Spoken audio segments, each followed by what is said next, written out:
කෝලං රටක් නාට්‍ය කියන්නේ අපි ජෙනරේෂන් කීප එක එකතුවකින් කරන නාට්‍යයක්. කිව්වොත් එහෙම අපි අලුත් පරම්පරාවේ අපි අපේ පරම්පරාවේ ජේෂ්ඨයෙක් විදිහට ඉන්න ඉෂාරා අයියලා, ඒකම ඊට උඩ පරම්පරාව කියන්නේ මාදිනියක් කළා. වගේම අපි අමතක කරන්නේ අපිට පහළ අපිත් එක්ක වැඩ කරන අපේ පරම්පරාවේ විශ්වවිද්‍යාලවල ඉන්න අපේ දරුවෝ, ඒ ශිෂ්‍ය කණ්ඩායම්, ඒගොල්ලොත් මේ කෝලං රටක් නාට්‍යත් එක්ක එකතු වෙනවා. ඉතින් මේ කෝලං රටක් නාට්‍ය කියලා කියන්නේ එහෙම ජෙනරේෂන් කීප එක එකමුතුවක්.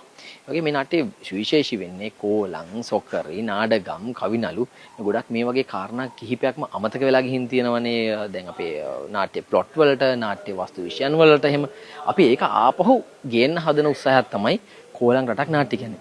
මේකේ විශේෂයෙන්ම කෝලං, සොකරි, නාඩගම්, කවිනලු මේ වගේ තියෙන තනු, ඒ වගේ කාරණා ගොඩක් එකතු වෙලා තියෙන පරිපූර්ණ කියලා කියන්න පුළුවන් එකක්. ඒ වගේම හරි අපූර්වයි මේකේ වාද්‍ය වෘන්දය. යක් බෙර, ගැට බෙර විතර නෙවෙයි, ඩැක්කිය, උඩැක්කිය මේ හැම දෙයක්ම තියෙන වෙනම සෞන්දර්යාත්මක චාරිකාවක් යන්න පුළුවන් එකක්.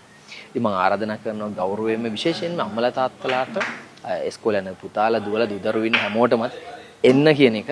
ඒකට හේතුව මේ අපි කරන්නේ සංස්කෘතිය පවරා දීමක්.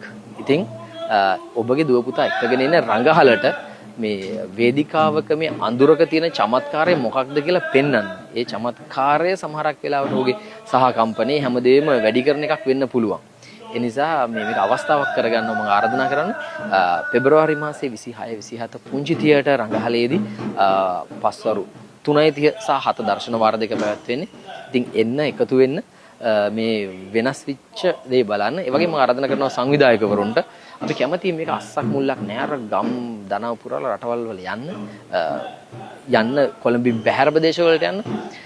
ඒකට සූදානම් නම් අපිව සංවිධානය කරගන්න, සම්බන්ධ කරගන්න ආරාධනා කරනවා. එන්න ඇවිල්ලා අපි නාට්‍ය බලන්න.